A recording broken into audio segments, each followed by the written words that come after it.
Hello दोस्तों, मेरा नाम है जयप्रकाश और आप सुन रहे हैं रीडर्स जर्नी। आज हम जिस जातक कथा के बारे में सुनेंगे उसका नाम है डब्बा फुप्पा जातक। बोधिसत्व एक समय एक वृक्ष परी थी। एक दिन एक सियार और उसके साथी को कार्प मछली खाने की इच्छा हुई तो वो उसे ढूंढने निकल पड़े। उसने देखा कि दो सियार विशाल मछली को पकड़ रहे हैं और उसे किनारे पर लाकर मारने के लिए मिलकर काम कर रहे हैं।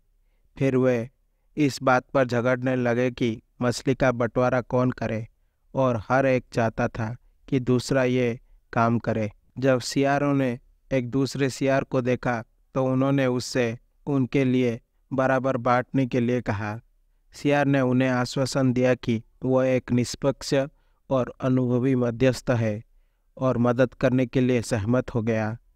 उसने एक को पूंछ दी, दूसरे को सिर, और अपनी कृतज्ञ पत्नी के लिए बीच वाला भाग लेकर भाग गया। बोधिसत्व ने यह सब होते हुए देखा और टिप्पणी की कि जब लोगों के बीच झगड़ा होता है तो उन्हें नुकसान होता है और फायदा किसी और को होता है।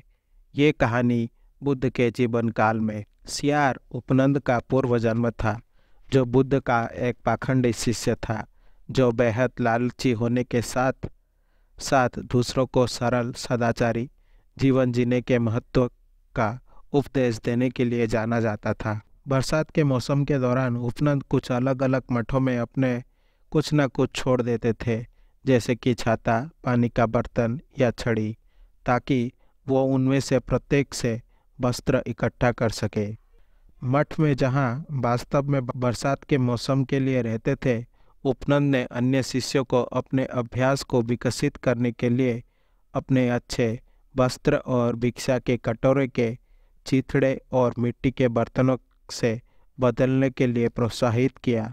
फिर उसने सभी फेंके हुए अच्छे वस्त्र और कटोरे को अपने लिए ले लिया और बरसात के मौसम के अंत में उसने जो कुछ भी इकट्ठा किया था उसे एक गाड़ी में लाद लिया और अपने नियमित मठ में ले गया।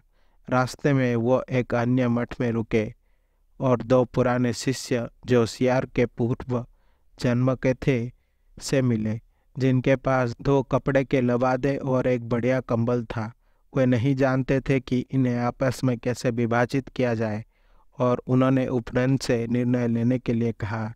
उसने प्रत्येक शिष्य को एक एक लबादा दिया और बढ़िया कंबल अपने लिए रख लिया।